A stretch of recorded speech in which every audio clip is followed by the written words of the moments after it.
Bueno, vamos a entrar de lleno en materia. Si observamos el panorama financiero global que tenemos ahora mismo sobre la mesa, hay una tensión, digamos, absolutamente fascinante. Por un lado, nos encontramos con una economía que aguanta el tirón de una forma que sorprende a muchos. Y por otro, estamos viviendo una disrupción tecnológica que literalmente no tiene precedentes en la historia reciente.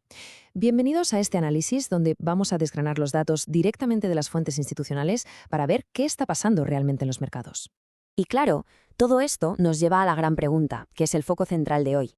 ¿De verdad sigue siendo buena idea invertir a ciegas en un índice tan amplio como el MSCI World de cara a 2026? A ver, durante años la estrategia fácil para montar una cartera era comprar el mundo entero a través de este índice y echarse a dormir. Pero ojo, porque los datos más recientes de los grandes analistas nos dicen que las reglas del juego podrían estar cambiando, y bastante rápido. Así que vamos a mirar los números de forma totalmente objetiva para responder a esto. Para llegar a una conclusión clara, vamos a dar 5 pasos muy rápidos.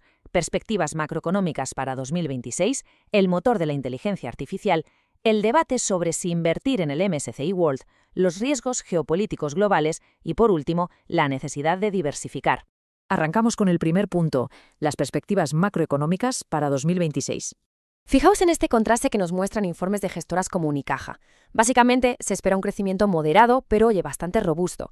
Estados Unidos sigue sacando músculo con una previsión del 2% de crecimiento del PIB y una inflación controlada sobre el 2,7%. La eurozona va un poco más a remolque, con un 1,2%. ¿Y cuál es el secreto aquí? Pues un consumo privado que resiste gracias al ahorro acumulado, un mercado laboral que aguanta el tipo increíblemente bien y unas condiciones financieras que siguen bastante relajados. O sea, el mensaje es que la base es sólida. No hay ningún colapso asomando por el horizonte. Pasamos al punto número 2, el tremendo motor de la inteligencia artificial. A ver, esta cifra es una auténtica barbaridad. Hablamos de 1,3 billones de dólares. Esa es la proyección de inversión global anual en proyectos de inteligencia artificial para 2030, creciendo a un ritmo del 25% cada año. Es una locura. Solo para 2026 ya se calculan inversiones de más de 550.000 millones. Para ponerlo en perspectiva, estamos hablando del tamaño del PIB de países enteros. Este es, literalmente, el combustible que está inflando los índices ahora mismo. Un ciclo de gasto brutal que ya supone más del 60% de la inversión empresarial tecnológica en Estados Unidos. Pero claro, detrás de toda esta euforia hay unas matemáticas que tienen que cuadrar. Para justificar estas inversiones astronómicas y obtener un retorno decente, se necesitan unos ingresos incrementales bestiales.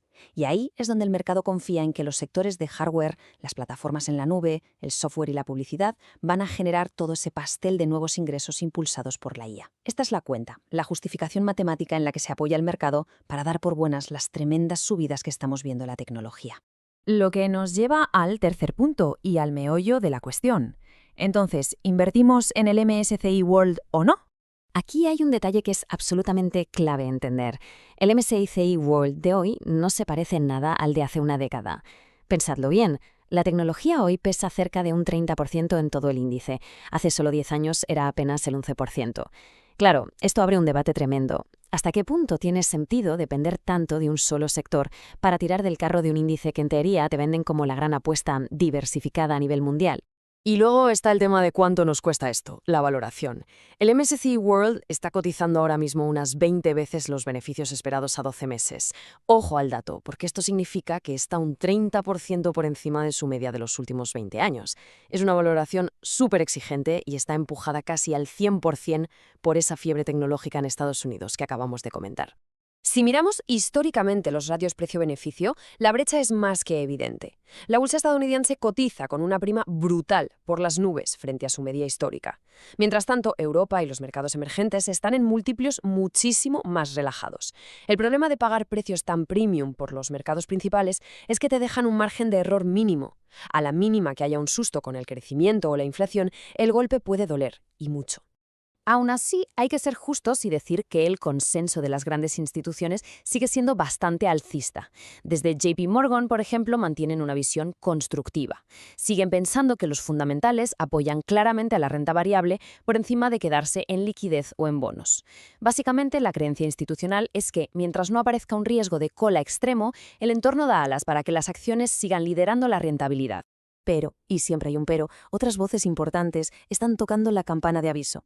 Gestoras como Pictet alertan de que de cara a 2026 deberíamos ir haciéndonos a la idea de ver rentabilidades mucho más modestas, de un solo dígito. E incluso avisan de algo que pone los pelos de punta. En Estados Unidos, la relación entre cotización y ventas está en 3,5 veces. Esto supera los picos que se vivieron en plena burbula.com a finales de los 90. Casi nada. Desde luego, es un dato que invita a la prudencia. Vamos con el cuarto punto, los grandes riesgos geopolíticos globales. Porque claro, los analistas hablan de lo que llaman la geopolítica de la escasez. Y no hablamos del típico roce temporal entre países, sino de ciclos geopolíticos pesados que duran décadas. ¿Qué tenemos sobre la mesa para 2026? Pues una prioridad absoluta por la seguridad nacional, un gasto en defensa disparado a nivel global y el uso de los aranceles como arma estratégica, especialmente en esa carrera de fondo entre Estados Unidos y China por dominar los semiconductores, la IA y los minerales críticos. Y esto marca un cambio de paradigma total. Los años dorados de la globalización, donde producir era baratísimo y las fronteras estaban abiertas de par en par, se han acabado. Este nuevo giro hacia el proteccionismo nos lleva de cabeza a un escenario donde la inflación va a ser estructuralmente mucho más pegajosa y difícil de domar, lo que creará diferencias enormes entre economías y sectores. Sinceramente, es un cóctel que puede resultar bastante tóxico para un índice como el MSCI World actual, hiperconcentrado y con unos precios carísimos. Lo que nos lleva al último punto de nuestro análisis, la necesidad casi vital de diversificar. Si las valoraciones rozan la perfección en un lado, la estrategia más lógica pasa por buscar valor en otro donde aún no esté descontado. Fijaos en los mercados emergentes. Ahora mismo cotizan con un descuento histórico gigantesco frente al bloque desarrollado. Hay un desajuste tan obvio que invita directamente a explorar retornos fuera de ese epicentro tecnológico del que venimos hablando. Cuando el consenso de expertos estructura alternativas, la idea es clara. Hay que mirar más allá del peso pesado de Estados Unidos. Europa, por ejemplo, representa una oportunidad estupenda para reducir ese riesgo de concentración, porque tiene más empresas de mediana capitalización y perspectivas de beneficiarse de un mayor gasto fiscal. ¿Y China? Pues, aunque es verdad que la inseguridad regulatoria echa para atrás a muchos, está cotizando a precios de auténtico derribo, a un PER de apenas 9 o 10 veces. Si su demanda interna da la más mínima sorpresa positiva, sus activos podrían pegarse una subida monumental.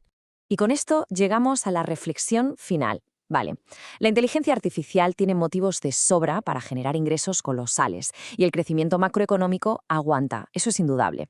Pero comprar el mundo a ciegas hoy significa tragar con una concentración tecnológica enorme y pagar una prima del 30% por encima de su media, justo cuando nos adentramos en una era de proteccionismo global.